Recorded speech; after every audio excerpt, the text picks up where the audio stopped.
Dígale su nombre y ocupación a la corte. Mi nombre es Lee Strobel. Soy profesor de pensamiento cristiano de la Universidad Bautista de Houston y autor de más de 20 libros sobre el cristianismo, entre ellos El caso de Cristo. ¿Podría ayudarme a demostrar la existencia de Jesucristo? Absolutamente, más allá de cualquier duda razonable. ¿Cómo? En realidad, este tribunal ya lo afirmó cuando nos llamaron a orden y me dieron la fecha. Nuestro calendario se ha dividido entre AC y DC, basados en el nacimiento de Jesús, que sería toda una hazaña si nunca existió. Más allá de eso, el historiador Gary Habermas enumera 39 fuentes antiguas para Jesús, donde enumera más de 100 hechos reportados acerca de su vida, enseñanzas, crucifixión y resurrección. De hecho, la evidencia histórica de la ejecución de Jesús es tan fuerte que uno de los estudiosos del Nuevo Testamento más famoso del mundo, Gerd Ludermann de Alemania, dijo: la muerte de Jesús como consecuencia de la crucifixión es indiscutible. Ahora, hay muy pocos hechos de la historia antigua que un historiador crítico como Gerd Ludermann diga que es indiscutible. Y una de ellas es la ejecución de Jesucristo. Discúlpeme, pero usted es creyente, ¿no es así? Un creyente de la Biblia. Culpable de los cargos. Dígame, ¿esto no influenciaría su percepción de la probabilidad de que Jesús existió? No, porque no es de percepción. Podemos reconstruir los hechos básicos acerca de Jesús de fuentes que no son cristianas fuera de la Biblia. Y Gerd Ludemann es un ateo. En otras palabras, podemos probar la existencia de Jesucristo solamente con el uso de fuentes que no tienen ninguna simpatía hacia el cristianismo. Como el historiador agnóstico Bart Ehrman dice, Jesús verdaderamente existió, nos guste o no. Lo pongo de esta forma. Negar la existencia de Jesús no hace que se vaya. Simplemente demuestra que no habrá ninguna prueba que los convenza. Gracias. No más preguntas, su señoría. Y experiencia para el archivo. Mi nombre es James Warner Wallace. Soy un detective de homicidios retirado del condado de Los Ángeles. ¿Y es el autor de este libro, Cristianismo Caso Congelado? Sí, así es. ¿Puede compartir el tema del libro con la corte, por favor? Un detective de homicidios investiga las afirmaciones de los evangelios. ¿Sería correcto decir que sus deberes como detective de homicidios incluyen la investigación de casos sin resolver? Sí, esa es y era mi especialidad. La mayoría de esos casos no se resuelven con ADN. Objeción. El abogado conduce y testifica, su señoría. Voy a parafrasear. ¿Cuántos de estos casos fueron resueltos con el uso de pruebas de ADN? Ninguno, ni siquiera uno. Eso es popular en la televisión, pero nuestros departamentos nunca han resuelto un caso con ADN. Entonces, ¿cómo se resuelven los casos? A menudo mediante la investigación de las declaraciones de testigos oculares, aunque muchos de ellos ya hoy han fallecido.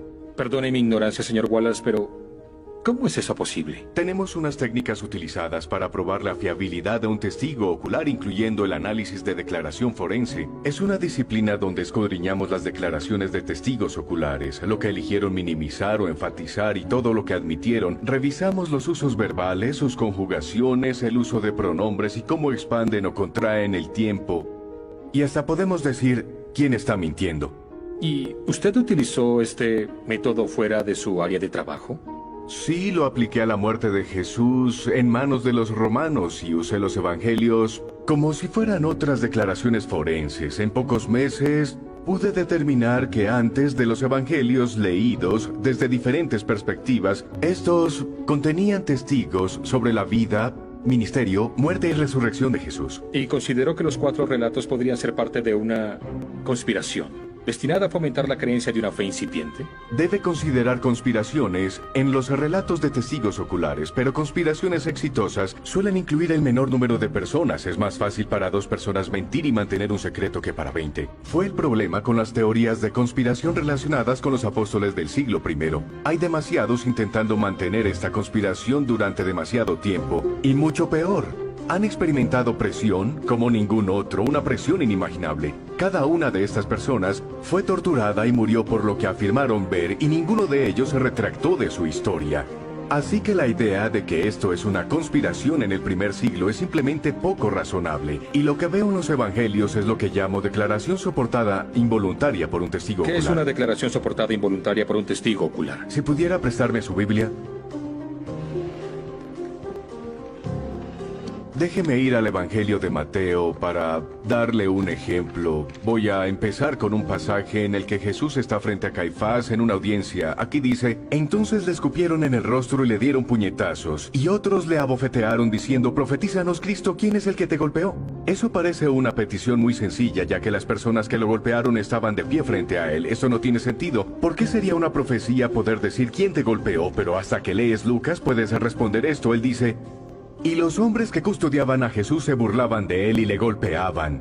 Y vendándole los ojos, le decían: profetiza, ¿quién fue el que te golpeó? Ahora sabemos por qué esto era un reto, ya que Lucas nos dice lo que Mateo omitió, que en realidad tenía vendados los ojos. Esta es declaración soportada involuntaria por un testigo ocular que da detalles que el primer testigo omitió. Y después de años de escudriñar estos evangelios, con el tiempo pude determinar si un testigo ocular es confiable. Llegué a la conclusión de que los 4 evangelios contienen los relatos fiables de las propias palabras de Jesús. ¿Y eso incluye las declaraciones citadas por la señora Wesley en su clase? Absolutamente. Gracias, detective. Su testigo. Detective Wallace, no pretendo tener el conocimiento bíblico que usted tiene. Pero ¿no es cierto que estos relatos evangélicos varían mucho en lo que dicen? ¿Que existen numerosas discrepancias entre esos relatos? Absolutamente, pero eso es lo que debemos esperar. No lo entiendo muy bien, señor. Los relatos de testigos oculares confiables siempre difieren en la forma en que recuerdan la historia, su perspectiva, incluso dónde se encuentran. Cuando examiné los evangelios, intentaba determinar si eran relatos precisos y fiables a pesar de sus diferencias. Oh, y como cristiano devoto, ¿siente que tuvo éxito? No, señor Kane. Creo que me entendió mal. Cuando comencé este estudio, era un ateo devoto. Empecé el examen de los evangelios como un escéptico comprometido, no como un creyente. En realidad no fui criado en un ambiente cristiano. Aunque creo que tengo una alta estima por el valor de las pruebas, no soy cristiano porque fui criado de esa manera o porque esperaba satisfacer alguna necesidad o lograr un objetivo. Simplemente soy cristiano porque es evidentemente cierto. Petición de anulación, señoría. Concedido. El jurado ignorará las últimas observaciones del señor Wallace. No hay más preguntas. El testigo se puede ir.